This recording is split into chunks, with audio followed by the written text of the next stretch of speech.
La hija de Lorenzo II de Médicis y Magdalena de la Tour de Auvergne, nació en 1519, en Florencia. Huérfana con apenas 3 semanas de vida, su educación estuvo supervisada por el Papa Clemente VII. Repasamos la historia de esta intrigante figura de una reina ilustrada y maquiavélica en el Renacimiento europeo.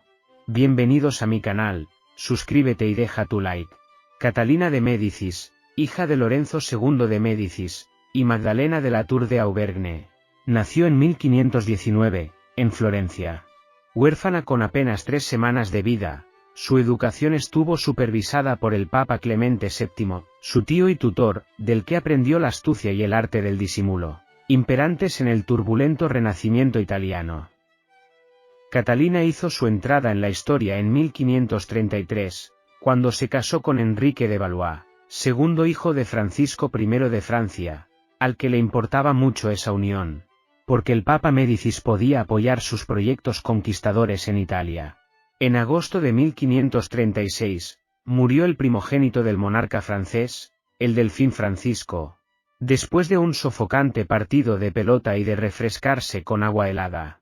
El hecho de que el marido de Catalina pasase automáticamente a ser el heredero del trono contribuyó a desatar las sospechas de envenenamiento y, aunque Francisco I no disminuyó el afecto por su nuera a causa de tales rumores infundados, a la florentina se le atribuyó el papel de envenenadora, que aún hoy suele darse por sentado. Presionada por su marido, el que necesitaba reforzar su posición frente a su hermano menor, Carlos de Angulema, Catalina de Médicis recurrió a numerosos médicos, magos y curanderos, para remediar su infertilidad. En noviembre de 1537, Enrique logró tener un hijo natural con una joven piamontesa, llamada Filippa Duzzi, lo que hizo recaer sobre su mujer la culpa de la falta de descendencia. La amenaza de ser repudiada por estéril fue para Catalina más angustiosa que la episódica infidelidad. Hacia 1538, Diana de Poitiers se convirtió en la amante oficial de Enrique de Valois, al que superaba en edad y experiencia. Catalina soportó la humillación durante años e, incluso, llegó a contemporizar con Diana, a la que, dada la docilidad de la delfina, no le convenía que fuera reemplazada por una esposa probablemente fecunda y menos comprensiva. El triángulo amoroso funcionó engrasado por la prudencia y la doblez. Diana de Poitiers empujaba a menudo a Enrique al lecho de su mujer, y ésta sufría los celos resignadamente con la esperanza de una futura maternidad. Por fin, en 1543, tuvo su primer hijo, al que siguieron otros 9. De tal milagro se atribuyó la responsabilidad a Nostradamus, médico y astrólogo charlatán al que Catalina incorporó a su círculo íntimo. En 1549, 2 años después de la muerte de su suegro, y de la entronización de Enrique II, Catalina sería proclamada reina de Francia. Su posición frente a Diana de Poitiers se afirmaría con los sucesivos embarazos, aunque su marido les fue infiel a ambas con la bella Lady Jane Fleming, de quien tuvo también un hijo natural en 1551.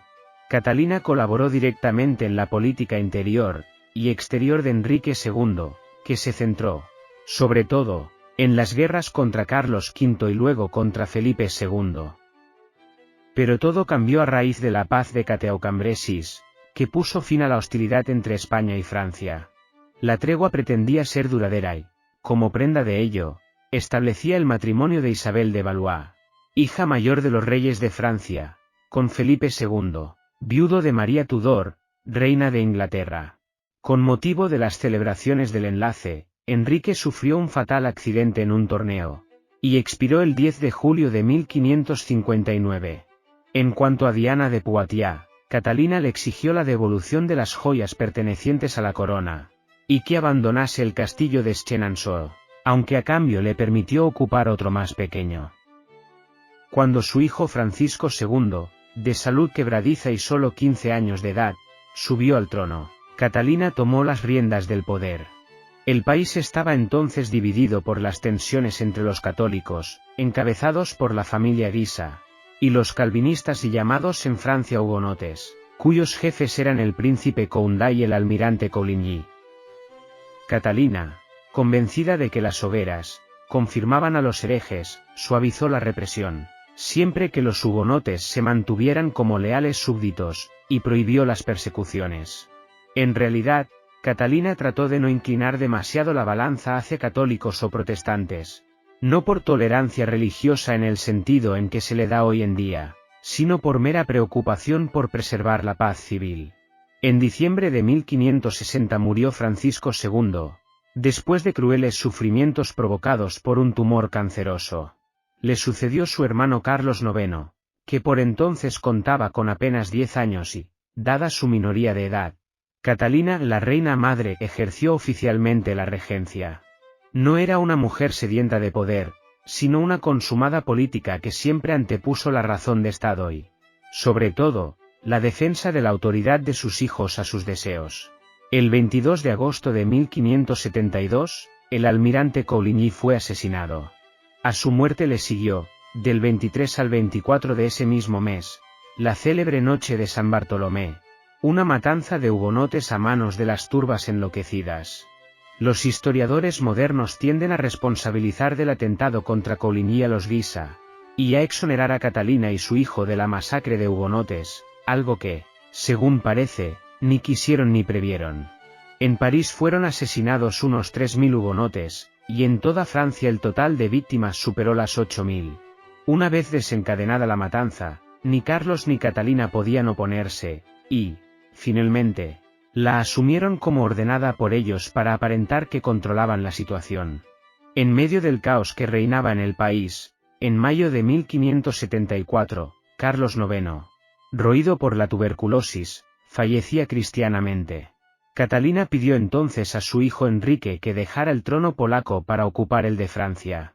De personalidad extravagante, afeminado y ambiguo, Enrique III procuró gobernar con autoridad y reformar la administración. Pero la alta nobleza le negó su apoyo, y se recrudecieron las luchas entre la Liga Católica y los hugonotes. Durante los últimos años de vida de Catalina, Francia sufrió la guerra que enfrentó por el trono al rey, al duque Enrique de Guisa, y a Enrique de Navarra y de Borbón, protestante. Enrique III mandó asesinar al de Guisa en Blois en diciembre de 1588, lo que provocó una explosión de furor popular, e hizo que los católicos se pusieran en su contra. Catalina, con 71 años y enferma, falleció el 5 de enero de 1589. Inesperadamente, cuando París estaba a punto de caer en manos de las tropas realistas. El 1 de agosto de 1589 un dominico asestó una cuchillada mortal a Enrique III. Extinguidos los Valois, Enrique IV de Borbón se hizo con la corona de Francia, convirtiéndose al catolicismo para asegurar la paz religiosa y su permanencia en el trono. Bueno amigos, llegamos al final del vídeo. Muchas gracias por apoyar mi canal. Suscríbete y deja tu like. Hasta la próxima.